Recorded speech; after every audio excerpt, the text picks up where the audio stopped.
Texas, our Texas, a magical place, a place of land and legend, a place like no other. People come here to touch it, to feel the passion, to soak it in and be a part of it. Texas, our Texas. Let's ride. Yeah!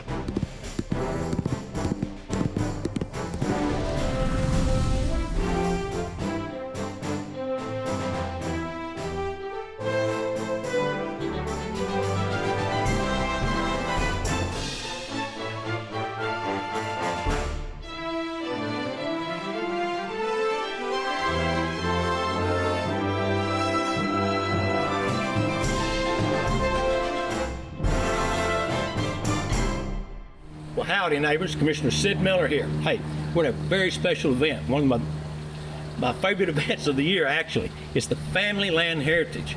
Now this is where we honor those families that have been on the same ground, farming and ranching for 100 years, 150 years. Last year we had one that had been on the same ground for 200 years.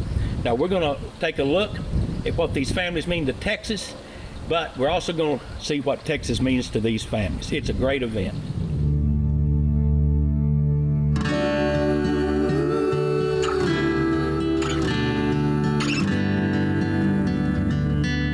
So the family quilts, they're all hand stitched. They use flour sacks, old, fabric. Everything was hand sewn. They only had a few garments, church garments, work clothes, and then the quilts were their bread and butter. The ladies would have quilting bees at the Lutheran church, and they would use that for their bread and butter to make extra money and keep it going.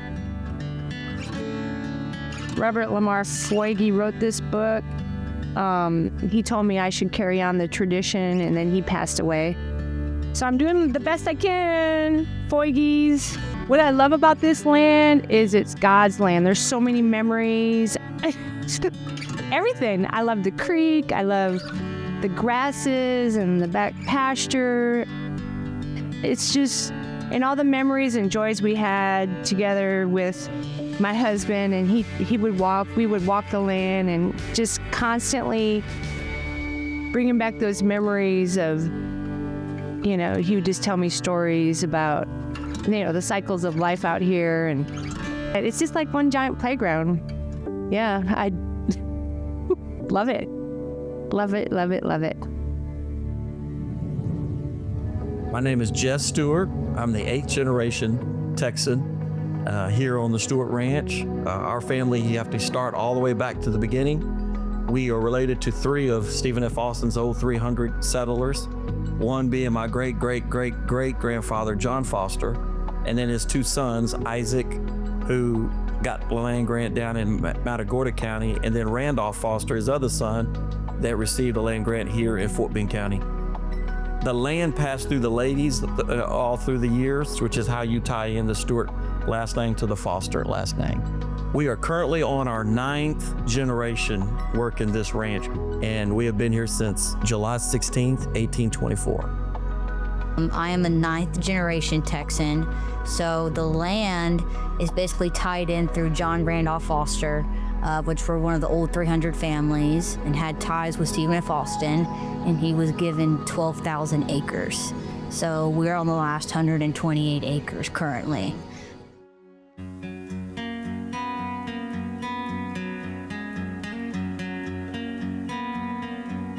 Well, we take trees from the ranch, and when they die, then I'll get them and cut them off.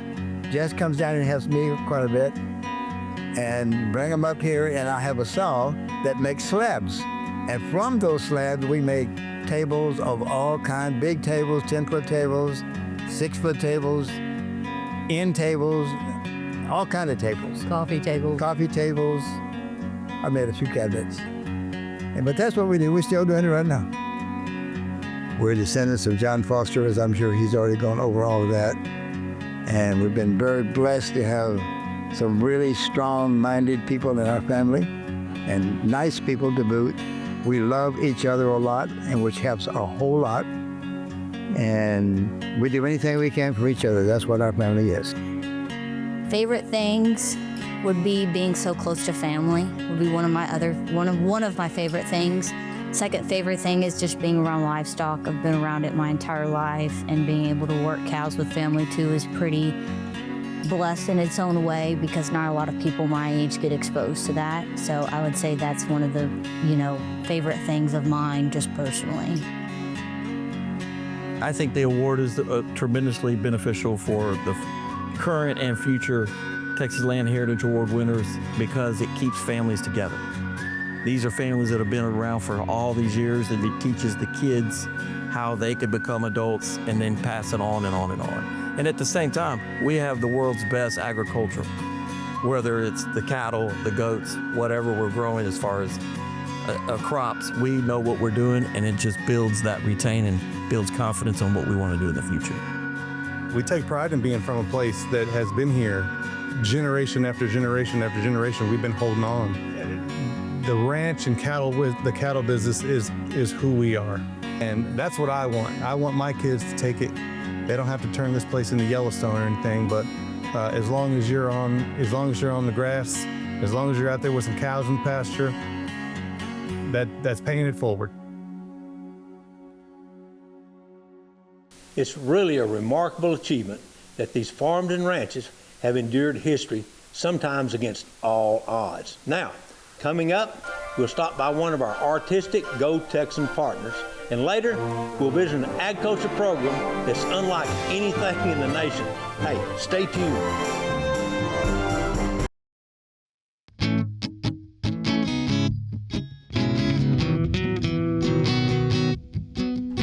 You know, folks, sometimes life takes a turn we never see coming, but not in a bad way, but a life-changing experience that takes us down a different career path.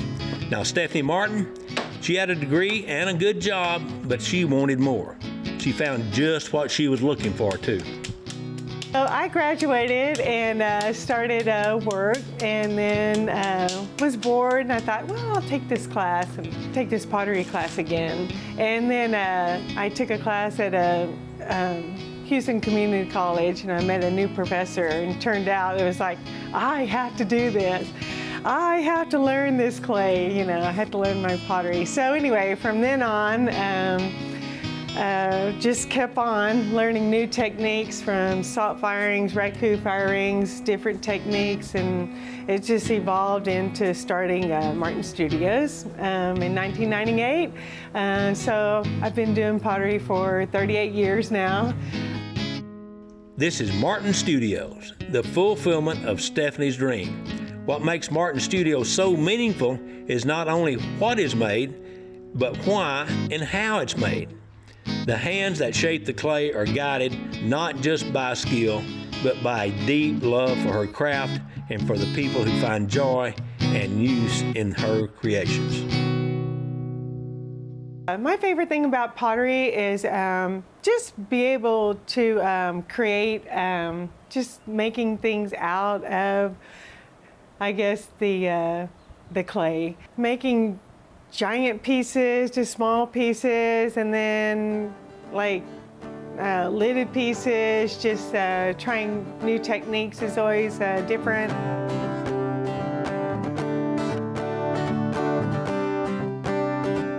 In a world that moves fast, Martin Studios moves deliberately.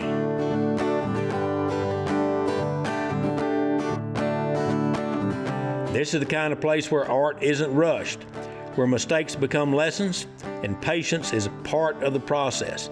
Every mug, bowl, cup, or plate begins the exact same way, with the raw material and a vision shaped by experience.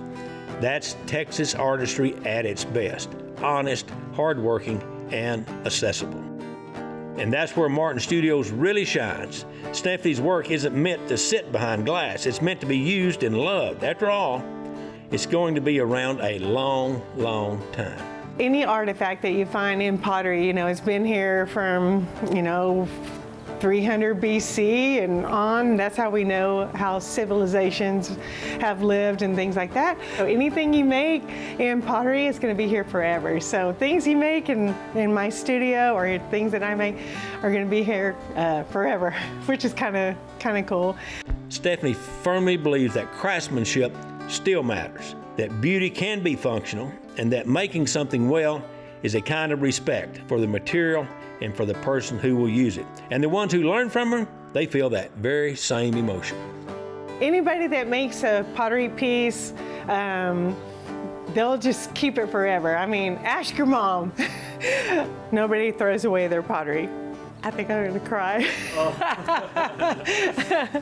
And Stephanie has as much pride in being a Go Texan partner as she does in her work. Go Texan to me is just foundation of Texas. Pure Texan, yeah. My name is Stephanie Martin. I'm with Martin Studios, and I'm Go Texan proud.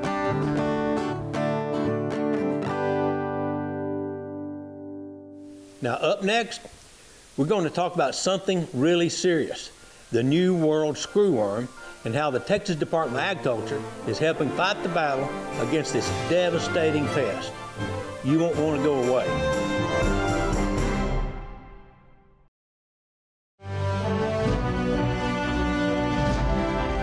Texas, our Texas with Sid Miller. Well, welcome back, neighbors. Let me tell it to you straight. As a rancher myself, the New World Screwworm is one of the mean, flesh-eating fly. It's something we never want to get a foothold in Texas or anywhere else. This isn't just another nuisance bug. The screwworm lays its eggs in an open wound on a cow, any kind of livestock, wildlife, any kind of warm-blooded mammal. Now, those eggs hatch fast, and they make into maggots, and they don't eat dead tissue. They eat live, living flesh, right out of a horror movie. If you don't catch it quick, a small cut can turn into a big, nasty hole. You could actually lose an animal before you know it. Now, the good news is we know how to fight this thing. We raise sterile male flies, and we release them, and they mate with the wild females, and they don't have any babies. Pretty simple, huh? Down in South Texas, the TDA is hanging thousands of fly traps. We use those for surveillance so we can catch the flies so we'll know when they're here in our state. Your job on your ranch and your hunting property is simple but critical. Look at the cattle, check the wildlife, walk through them as often and check for wounds, any kind of smell. That's a first indication they've got screwworms. Pay close attention to things like newborn calves' navels, cows that's just been dehorned or calved, and any animal that's been worked in any way that might have a wound.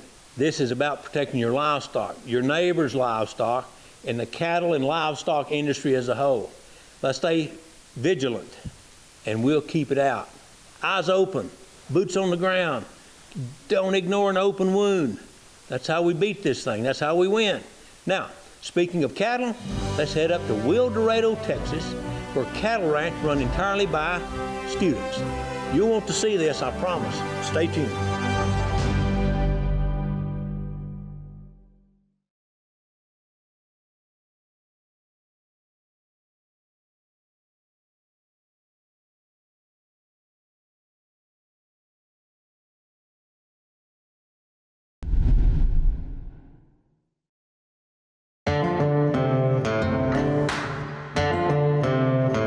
First glance, Will Dedo High School looks like any other small town school. There's a nice building, a sign, and a football field, but just behind the end zone, look, there's something else. A barn, a cattle pen, and a pasture full of Angus cattle. And inside, you'll find a program that is unlike any other in the nation.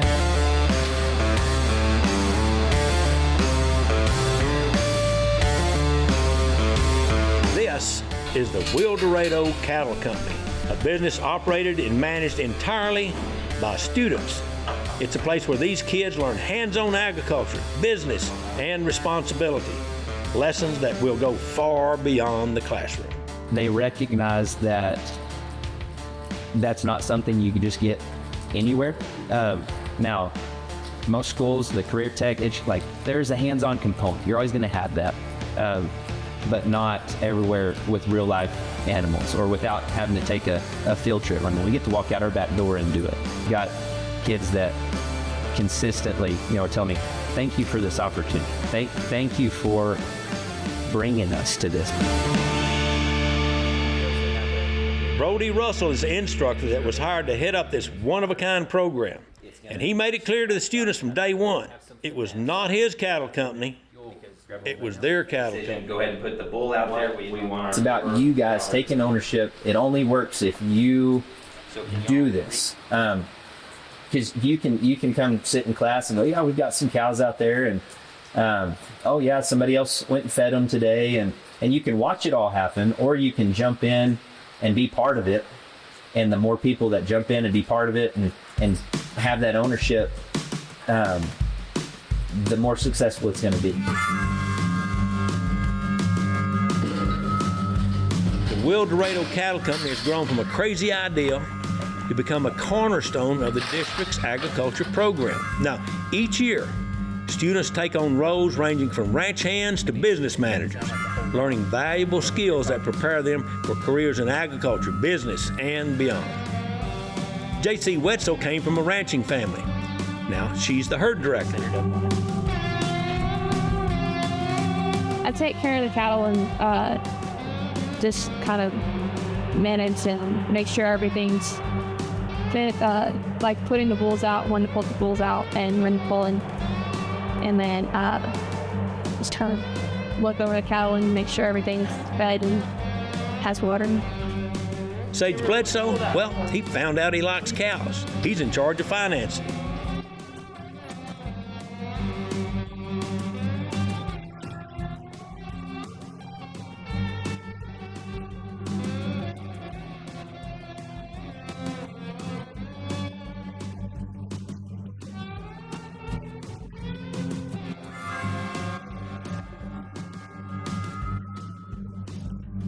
Ainsley Matt loves seeing other kids learn about ranching. I love it all. I mean, personally, it's seeing the kids who have never done anything with this, coming out here and seeing them pride check and seeing everything that we do with cattle, and they're just like, oh my gosh, this is the coolest thing ever. I've never realized what y'all do with it. That's my favorite. In the end, it's the auction that makes this program work. Actually, the program pays for itself. With their high-quality genetics, these kids' cattle regularly sell for thousands of dollars, and the proceeds go right back into supporting their education and future projects. Some of them even use it for scholarships. Now, let's back up a minute and talk about how we got to this point. It all started with a student idea. Some thought it was crazy, but Shannon Levitt was on the school board. He believed in the kids, and he helped them secure a bank loan to start their business.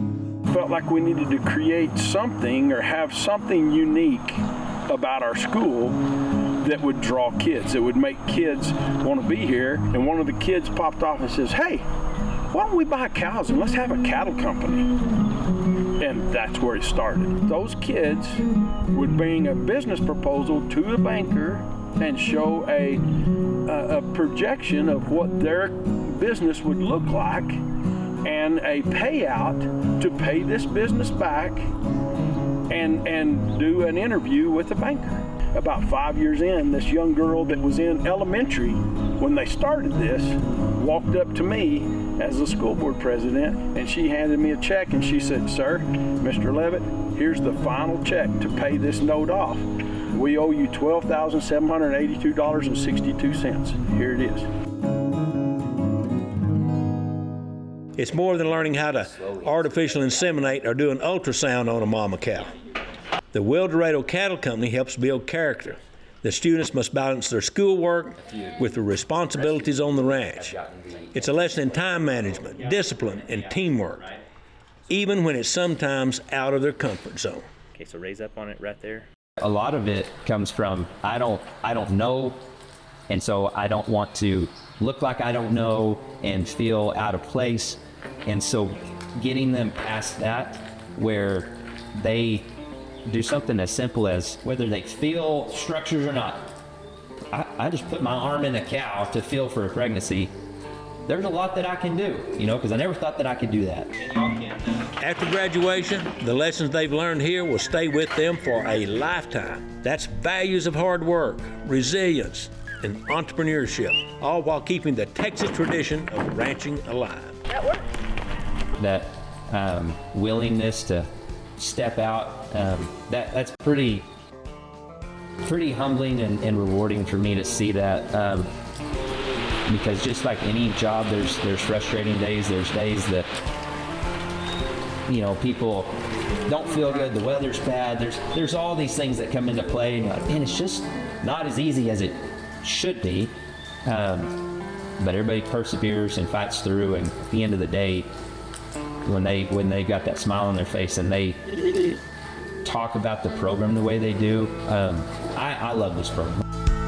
Will Dedo Cattle Company, where students aren't just learning about agriculture, they actually live it. There's so many kids that go to big schools and they don't have this, and we get the business side of anything.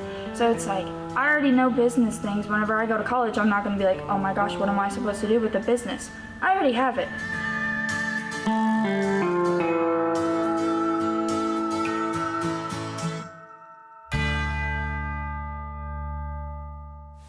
Now those kids, they're the future of our nation, and they're doing an amazing job as they grow into young adults who will keep Texas agriculture strong and make it an even more vital business.